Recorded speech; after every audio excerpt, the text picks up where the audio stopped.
ప్రభువైన యేసుక్రీస్తు నామంలో మిమ్మల్ని అందరినీ స్వాగతం పలుకుతూ ఉన్నాను. నేటి వాక్య భాగం చదువుకుందాం. మత్తయి సువార్త 3వ అధ్యాయం 1వ వచనం. ఆ దినములయందు బాప్తిసమిచ్చు యోహాను వచ్చి, పరలోక రాజ్యము సమీపించి ఉన్నది, మారు మనసు పొందుడని యూదయ అరణ్యంలో ప్రకటించుచుండెను.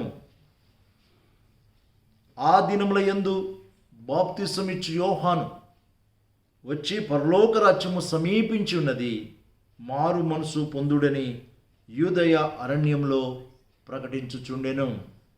ఆ దినములలో అనగా పాత నిబంధన కాలంలో దేవుని సేవకులైనటి ప్రవక్తలు వచ్చి దేవుని సత్యాలను ఈ భూమి మీద ప్రకటిస్తూ ప్రవచిస్తూ వచ్చారు.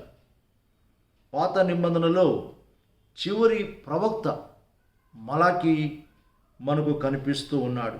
మలాకి తర్వాత ఇంకెవరు కూడా సువార్తను ప్రకటించలేకపోయారు.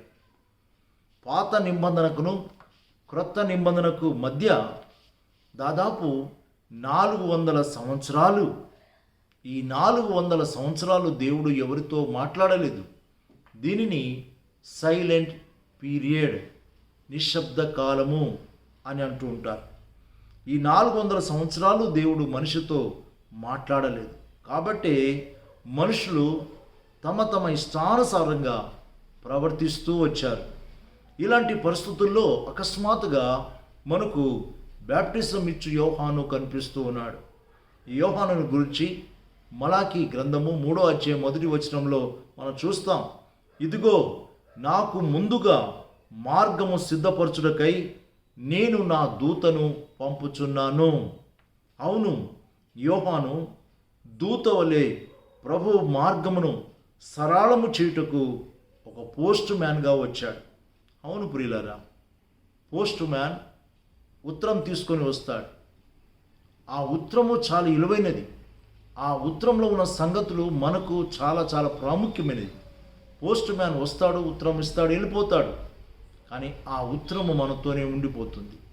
ఆ ఉత్తరంలో ఉన్న అనేక విషయాలు మనకు సంబంధించింది. అలాగే యేసుక్రీస్తు ప్రభు వారి యొక్క సందేశం, యేసుక్రీస్తు ప్రభు యొక్క మార్గము సరళము చేయడానికి బాప్టిజం ఇచ్చు యోహాను యేసు ప్రభు వారి కంటే ముందుగా వచ్చారు. బాప్టిజం ఇచ్చు యోహాను వచ్చి చెప్పిన మాట ఏంటో తెలుసా? పరలోక రాజ్యము సమీపించి ఉన్నది, మారు మనసు పొందుడి. యూదయ అరణ్యంలో ఈ యోహాను ప్రకటిస్తూ ఉన్నాడు. ఇందులో 3 విషయాలు మనం గమనించాలి. ఒకటి పరలోక రాజ్యము, రెండోది సమీపించి ఉన్నది, మూడోది మారు మనసు పొందుడి. ఈ 3 సత్యాలు ఎంతో ఎంతో ప్రాముఖ్యమైనవి. పరలోక రాజ్యం అంటే పరలోకానికి రాజు, రారాజైనటి యేసుక్రీస్తు ప్రభువారు అని, ఆయన రాజ్యమే భూమి మీద చివరిలో నిలిచేదని, యేసుక్రీస్తు ప్రభువారు రాజుగా వచ్చి రాజ్య పరిపాలన ఈ భూమి మీద జరిగిస్తాడని ఎదురు చూస్తూ ఉన్నాం. ఈ దేవుని రాజ్యంలో ఆయన బిడ్డలు సంతోషిస్తారు, ఆనందిస్తారు, గంతలేస్తారు. ప్రియమైన దేవుని బిడ్డలారా, దేవుని రాజ్యము సమీపించి ఉంది, మారు మనసు పొందుడి అని దేవుని యొక్క దూత ద్వారా దేవుడు మనకు ప్రకటిస్తూ ఉన్నాడు. ప్రియులారా, మారు మనసు పొందుడిని అరణ్యంలో ప్రకటించుతున్నాడు. ప్రభు బోధ మారు మనసుకు సంబంధించింది. పాపమును విడిచి పరిశుద్ధులుగా జీవించుట కొరకు. పరిశుద్ధ బైబిల్ గ్రంథము పాపము చేసిన వ్యక్తిని శిక్షించట్లేదు, మారు మనసును ఇస్తుంది, క్షమిస్తుంది. మార్పు చెందిన సమాజాన్ని ఈ లోకంలో తీసుకొని వస్తుంది పరిశుద్ధ బైబిల్ గ్రంథం. నీతి న్యాయములో ఉండే రాజ్యము మన ప్రభు రాజ్యం. కాబట్టి మారు మనసు పొందుడి అని యోహాను ఎక్కడ ప్రకటిస్తున్నాడు? అరణ్యంలో ప్రకటిస్తున్నాడు. అరణ్యంలో ప్రకటిస్తున్నప్పుడు అనేక వందలాది, వేలాది, లక్షలాది యూదులు అక్కడికి వచ్చి ఆయన బోధ విని మారు మనసు పొందారు, నూతన వ్యక్తులయ్యారు. పాత పాప జీవితాన్ని విడిచిపెట్టి నూతన జీవితంలోనికి వచ్చారు. మన జీవితాలు మారుతున్నాయా? మార్పు చెందాయా?